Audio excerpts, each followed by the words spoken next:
ቃት እያላት ነበረ አቶ ደረጀ ባለቤቷ ማለት ነው። እሷ ግን ልትሰማ ፈቃደኛ አይደለችም። አንተ ነህ ያስደፈርከኝ፣ አንተ ነህ ቤቴ ድረስ አንተ እንድዘረፍ ያስደረከኝ ብላ ስትጮህበት ነበረ።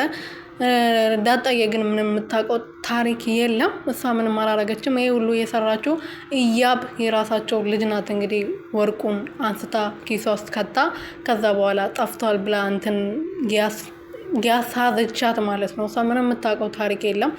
እና ያብ ናት እንግዲህ አይታችኋል። ያለፈው ክፍል ላይ እሷ ነበረች ያነሳችው ከናቲ ጋር በመቀራረቡና እዛ ቤት ውስጥ በመግባቷ ምንም ደስተኛ አልሆነችው እሷ ብቻ ናት። ሚስትዮ ራሱ ይሄናል አልከፋትም። ማነች ብላ ራሱ አልጠየቀችም።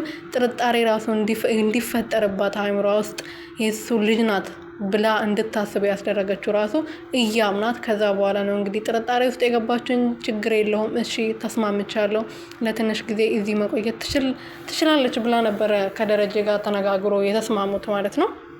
እና አሁን እንግዲህ ያው ናቲና ዳጣዬ በጣም ተቀራርበዋል። መርካቶ አንድ ላይ ሄዶ ተዝናርቶ ምናምን ነበር የመጣሁት።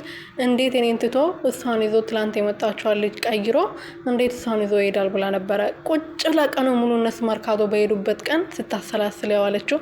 ስታሰላስል እንግዲህ ቁጭ ብላ ዳጣ ዛሬ መርካቶ ስለሄደች ወርቁን ልትሸጥ ነው የሄደችው እንዲባል ወርቁን ሰርቃ ራሷ አስቀምጣው ዳጣ ናት የሰረቀችው አስብላለች ማለት ነው። ዳጣዬና ናቲ አገር ሰላም ብሎ ወደ ቤታቸው ሲገቡ ሁሉም ኮስተር ብሎ ነበረ የጠበቃቸው።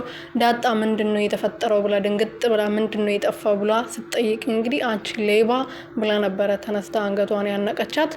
በዛ ሰዓት እንግዲህ አሁን ወርቁ የት እንዳለ ታውቋል ማለት ነው። ኦሃዬ እንግዲህ ኦሃ ናት። ምንም የምታውቀው ታሪክ የለም። የመሰላትን ያየችውን ነገር ነው የምትናገረው ማለት ነው።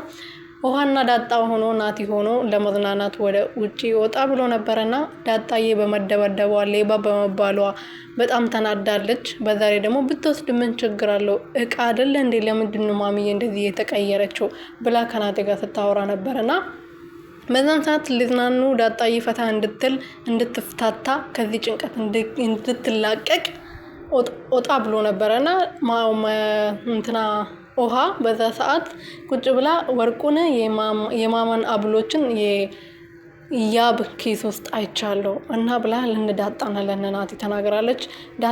ኦሃዬ ለምስክር ባትሆንም ግን እውነት ነው። አንቺ ከዚህ ቤት እንድትወጪ ከሚፈልጉ ሰዎች ውስጥ አንዷ ያብ ናት። ስለዚህ አንቺን ሌባ ለማስባል ወይም ደግሞ መጥፎ ሰው ለማስባል የማታረገው ነገር የለም። ስለዚህ እሷን እናጣራ ብሎ ከዳጣ ጋር ተነጋግሮ ነበርና ወደ ቤት ከገቡ በኋላ ናቲ ከአቶ ደረጀ ጋር ሲያወራ ነበርና ክላስ ውስጥ ልጅቷ እንደዚህ ናት፣ ዳጣን አትወዳትም፣ ከዚህ ቤት እንድትወጣ ትፈልጋለች። ባለፈውም የኔ መጽሐፍ ቅደጂ ብላት ቲክቶክ ላይ ፌመስ ትሆኛለሽ ቅደጂ ብላት ቪዲዮ ቀርጻ ለኔ ያሳየችኝ። ዳጣዬ ደግሞ ምንም የምታውቀው ነገር ስላልነበረ ለኔ ነገረችኝ። እሱ ስላልተሳካላት ምናልባት በዚህ ይሳካልኛል ብላ ራሷ እንደዚህ አርጋ ሊሆን ይችላል። ስለዚህ አቶ ደረጀ ተረጋጉና ልጅቷን ጠይቋት። ዳጣ የሰረቀችው አይመስለኝም። ኦሃዬ ለምስክር ባትሆንም ኦሃ አይቻለሁ የሷ ኪስ ውስጥ የማማን አብሎች ብላ ተናግራለች። ስለዚህ እሷን ጠይቃት ብሏል። ስለዚህ እሷን አፋጧታል ማለት ነው።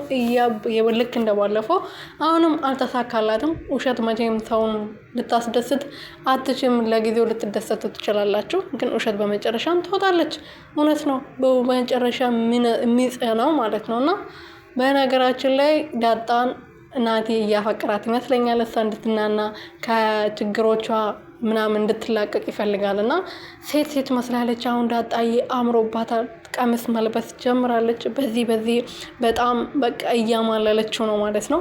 እየወደዳት ይመስለኛል። በዚህ ምክንያት ነው እያብም እንደዚህ እየሆነች ያለችው አይመስላችሁም? እናንተ ቤተሰቦች እናንተስ ምን ታስባላችሁ? አንድ ላይ ቢሆኑ የሚያምሩ አይመስሉም? እያብ ከፈቀደች ማለት ነው። ያው በግዱ ደደኝ ብላው እያለችው ነው ለናቲ። ሰው ደግሞ ሰውን ለግድ ሊወደው አይችልም በፍላጎት ካልሆነ በስተቀር። ስለዚህ ያብዬ አርፈሽ ተቀመጪ። ሰው የሰው ፍቅር መቀስ አትሆኝ። ተይ ግን አንቺ ልጅ